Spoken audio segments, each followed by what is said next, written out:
So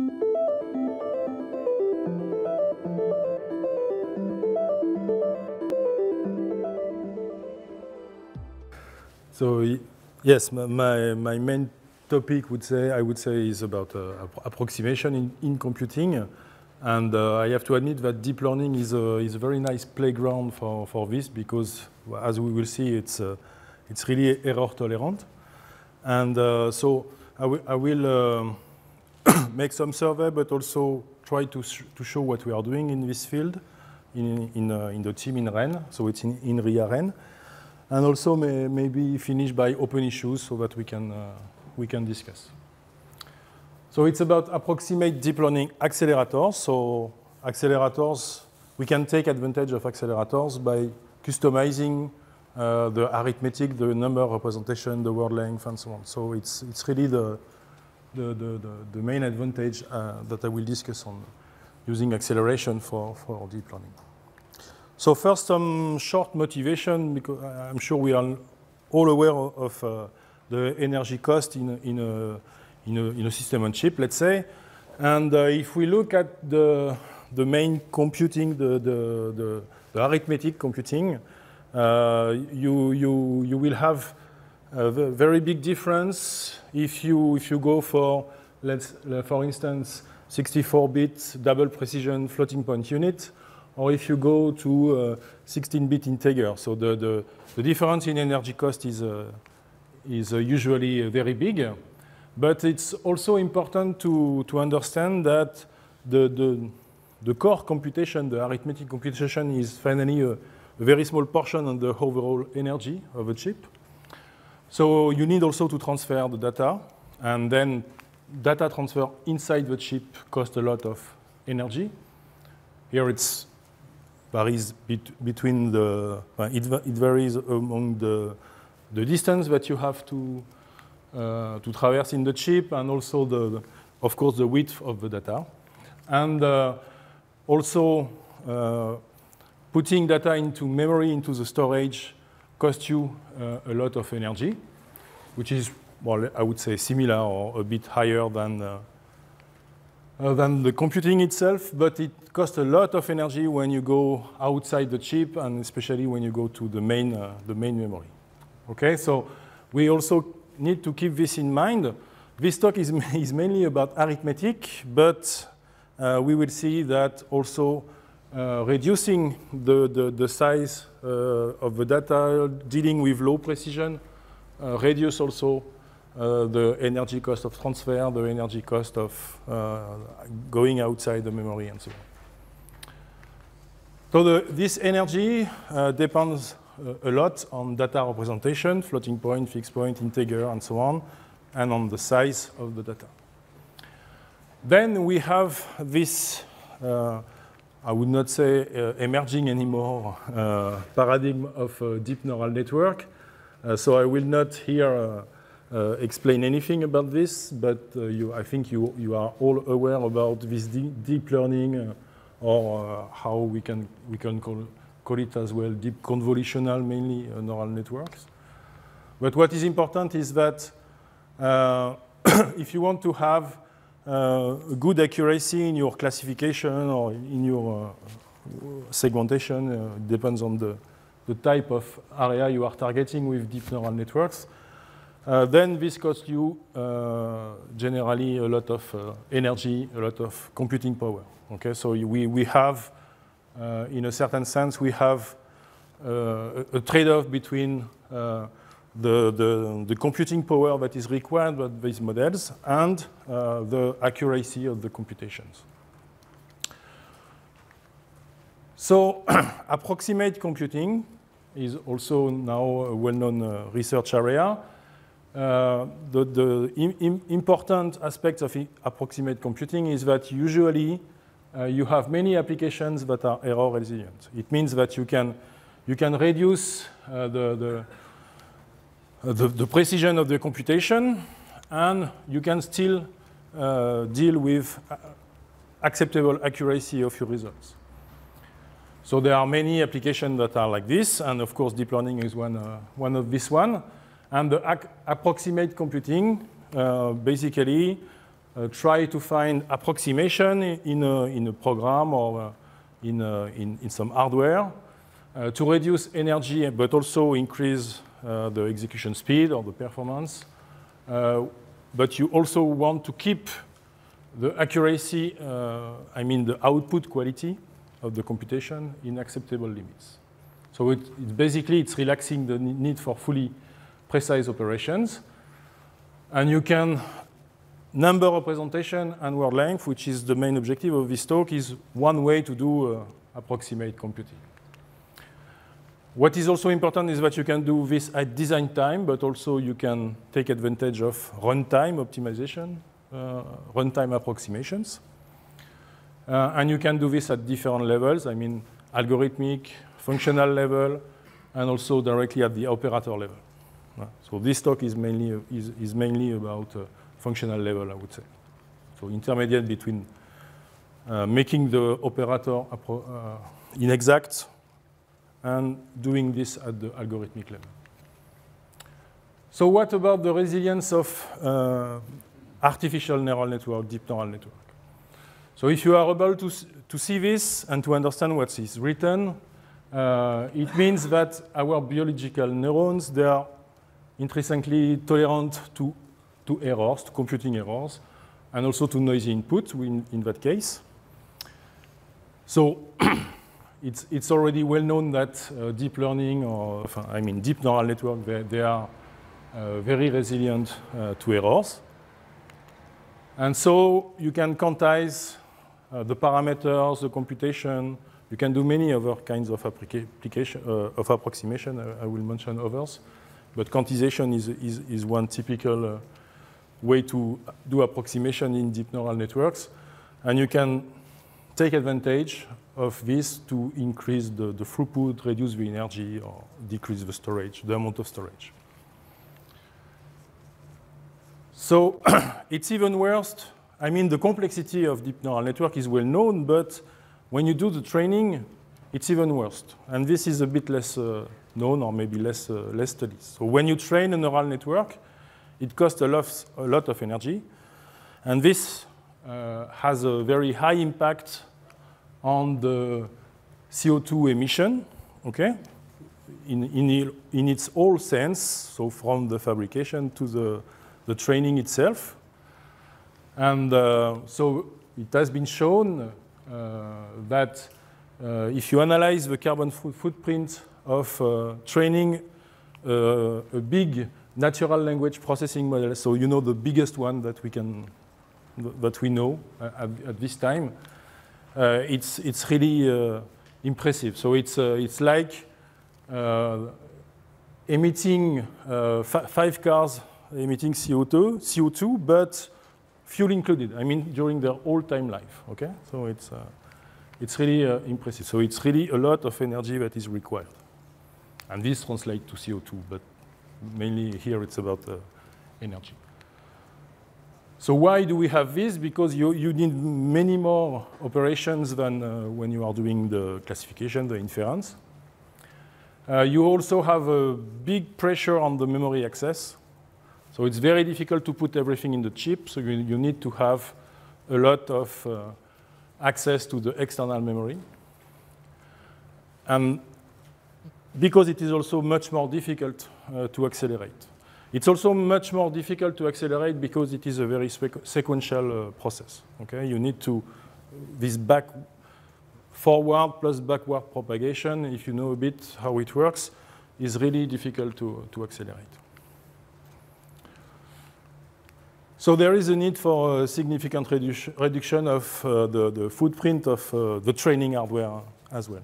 So I mentioned this here because I will show you that it's also possible, and this is maybe the most original part of this talk is but you can do stuff during the training part as well in terms of approximation. So the rest of this talk is about approximation in DNNs, reducing numerical precision mainly, and we will look at how does this apply to deep neural network, and can we design these low precision accelerators. Okay, so few slides on number representation, but I will go very fast. I'm sure you know floating point. And you know fixed point, but that's not the. So I assume that you know. Okay, so I will go fast on this. So floating point costs you a lot of energy, but it's very simple to use, whereas fixed point relies on efficient operators, but it's hard to use, especially for the, I would say, the programmer or the designer. And the related problem to this main two-number representation is that energy, delay, area vary a lot between those two formats and the word length. So I take again here the example of the energy, and here you also have the area cost, so the silicon cost. Between small integer and large floating point, you may have a lot of a big difference between those. So playing with choosing between fixed point and floating point, and also reducing as much as possible the precision, give you some, I would say, a big impact on the total energy. So I'm sure that this guy knows this figure. So why is it so complicated to have floating point? Because it's so easy to use floating point. It's because you have a lot of stuff into the operator itself, because it's doing everything for you. Okay, so all the scaling and the rounding and everything that you need to do if you program only with integers is done directly by the hardware. So floating point operators, they are more complex, but they can be customized, of course. So you can, because we all, I assume also that we know that we can customize fixed point arithmetic, so mostly integer arithmetic, because it's done in signal processing since a long time. But it's less studied, I would say, for floating point, especially for very low precision. So we can still do a lot of stuff by customizing floating point. We can, of course, change, again, the word length, so the size of the exponent, the size of the mantissa. It's a bit different because both exponent and mantissa will change your accuracy. It's not only a matter of, they both impact accuracy. You can play with exponent bias. You can decide if you will have subnormal numbers or not. So this is rounding. There is something that you can change the rounding modes. You can even rely on inexact, in the approximate operators sense, integer operators that are inside the hardware. Okay, so you can do many things. And what is interesting is that if you, what I want to show here, if I will take an extreme example. If you go to very low precision custom floating point, then it becomes very simple, in fact. So for instance, if I take 7-bit floating points, so I have 2 bits of mantissa, it's only one finally because you have a sign, okay, and 5 bits of exponent, then it's a very simple number. And if you want to do multiplication, then you want to multiply those two numbers, so which have only 2 possible values for the mantissa, and the exponent is still on 5-bit here. Then you have, I would say for the mantissa, it's only 1 gate to compute. It's only 1 gate depending on the rounding, but anyway. And you just need finally more or less to add the exponent. It's an extreme case, typically but we will see that 1 bit of mantissa could be enough in some cases. Exponent is really important, and so when you have this addition to do, and then you maybe need to add something to do some rescaling about the exponent. So it's just an extreme case, okay? It's just to show that if you go to very low precision, then floating point that we all think we all think that it's very complicated. It becomes very simple and even more simpler than integers. Because here it's a multiplication, but you see that it costs only finally a 5-bit, the equivalent of a 5-bit adder and a few gates. Okay. So if we go in between those two extremes, the very low precision and the 32 or 64-bit, then what we can see is that there is a difference. So the blue is the fixed point. It's for different sizes. Okay, so it's taken as a reference. And then the other colors, the dark blue, and then the other colors are floating point with different size, and the different bars are with different exponent size. So yes, it's clear for the addition especially, the difference between floating point and fixed point is at the advantage of fixed point. Okay. If you go for multiplication, it's a bit different because the floating point multiplier has a smaller overhead than the floating point adder. And in some cases, it could be even better. So here, for instance, you can see that for 8-bit, the multiplication costs you a bit less than for floating point than for fixed point. Okay, so we can say that the floating point multipliers are not a big deal, so we can really take advantage. And what is important is that is the trend. Okay, the trend is that if you go for smaller precision, at least the difference between the two, both for floating point and fixed point, becomes smaller and smaller. Okay. So I don't say much about the condition of this, but if you remove the subnormals, if you take some basic rounding modes, then you can even reduce further this difference. And this also doesn't account for all the scaling operation that you need in fixed point when you are doing the computation. So it's not that bad, I would say, for low precision floating point. I've been working in fixed point for many years, so but I'm happy to say that low precision floating point is also very, very convenient and could be very interesting, even in terms of energy. So there is this difference in cost and energy that is becoming smaller for low precision. And in some cases, it really depends on the application, and that's very important. In some cases, you can have a slower increase of errors when you go for low precision floating point. So this is a study that we did some years ago. It was about k-means. Okay, so it's a bit different from it's machine learning, but it's not deep learning. So in k-means, we were still about to do the job on 8-bit, whereas so this is the double reference. And so we can say that it's okay. It's finding some clusters.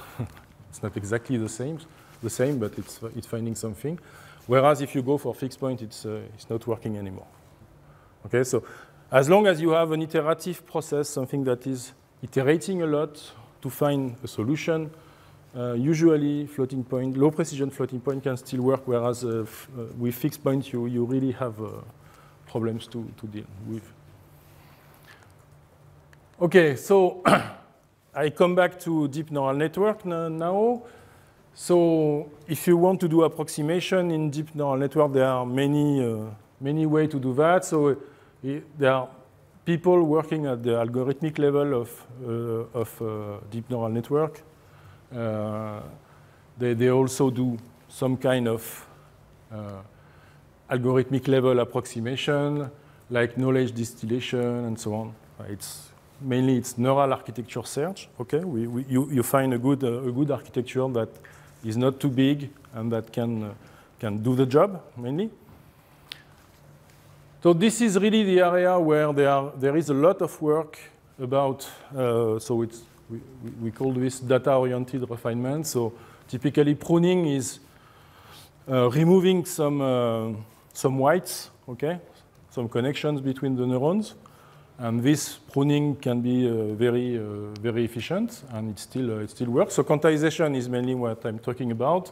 You have also white sharing, finding some pruning which is a bit more structured, but that take more the advantage of the hardware in that case. So okay, you have some techniques like this, and also you have you can rely on specific operators, and even on inexact operators. So in this field of deep neural network, there are mainly those types that are used. So if you go to the extreme, it's even binary or ternary weights. Okay, so you can compute on binary weights. So it still works for less complex, maybe network, but it doesn't work, I would say, for any models, any neural network model. On the top, you have a floating point, which is classically used. Okay, and most hardware vendor like NVIDIA or Intel, they introduced typically this half precision, which is 16-bit, or bfloat 16, which is the Google equivalent. So it still works, and you can do the training typically with bfloat 16. I will show this. And in between, you may have block floating point, or typically you are also able to do the inference only on 8-bit fixed point, or in bit integer, you call it as you want. So there are many possible choices, and this is mainly about the box quantization. That's what I'm talking about here. So just one slide on what you can do, we can do. This is for floating point, but it's also, you can do the same with fixed point. So these colors are different choices of quantization. Here it's floating point. So you have, so for instance, 2, 4 means that you have a mantissa of 2 bits and an exponent of 4 bits. And here you have the activation, because, okay, quantizing the weights, it's easy. It has been done already since 3 or 4 years. But quantizing the rest of the computation is a bit more tricky.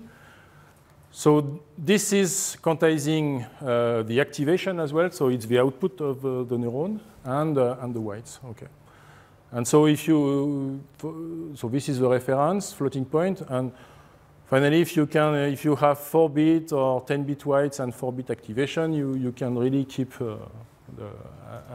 without any degradation. But this is only for the inference.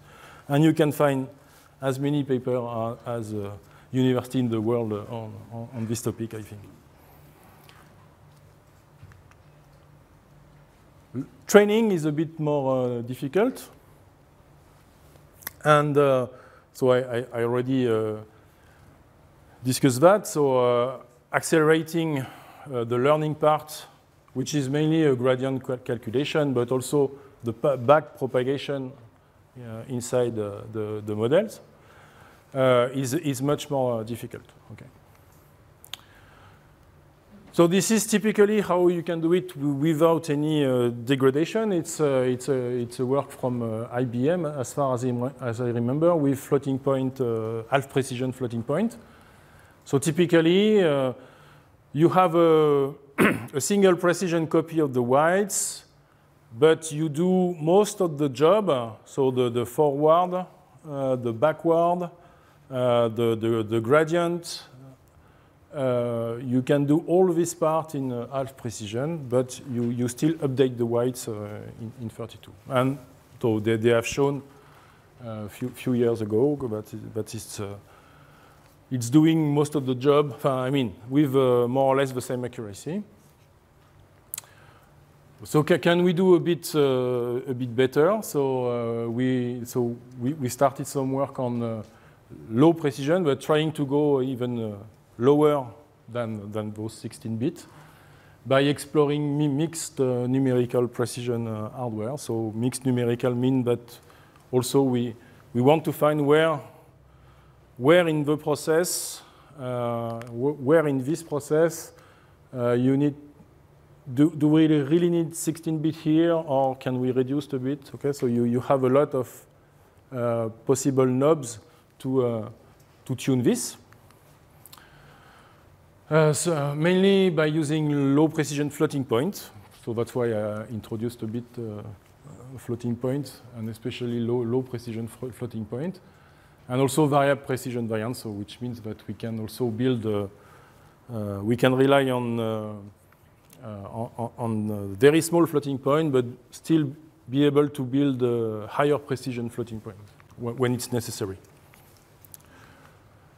So I'm sorry for the quality of the image, because I thought it was okay, but I discovered that it's a bit blurry, but it's approximate. Okay, it's approximated. Sorry. So this is this is the training process of this network with a small data set, but it's mainly for to be able to do this fast. So the yellow is the reference. And the other one are two low precision versions, which are obviously not as good as the reference. But what is interesting is that we find here again my 5.1, 5.2, so my 6-bit and 7-bit of Mantis floating point that I was showing at the beginning. Okay, so it's a first experiment, but it shows that we can, for this network, okay, it's really dependent on the network you are training and so on. So that's what's because the interest of this is that we need to be at least aware of the model that we are training. But for some models, it's really possible to go to a very, very low precision. So that's an example for these models, but we also try on ResNet and so on. And so for I would say the basic classifiers, it's still possible to train with very low precision. And then if you build the accelerator, that's something that we are doing also to build this low precision accelerator. Then you can really speed up the training, but also make the training with low energy. And so what is even more interesting is to try to automate this, so try to derive automatically what would be the precision. And so for that, one way is to look at, so this is the distribution of, so it's, I can't remember if this figure is for one specific layer or for the average on all the layers. But you can have a look per layer of the evolution of your distribution. So this is the distribution of the data that are processed. And then by looking, so this is the logarithm of absolute values. So and this directly gives you an idea of the exponent that you need to process the data, the size of the exponent, if you need to bias it, and so on. So what we hope is that by observing those distributions, we would be able to tune the number representation and maybe even dynamically also at runtime. That is also interesting to look at. So that's what we are focusing on now. So this I don't have time, I think. And just one or two last slides, just to say that automating doing this design automation work, so it means it's trying to have a design flow that is able to do both training and inference, and during the design of the accelerator itself is something that we would like to, what we are working on. Okay, but for this we need some library of operators, so typically custom floating point here. So this is okay.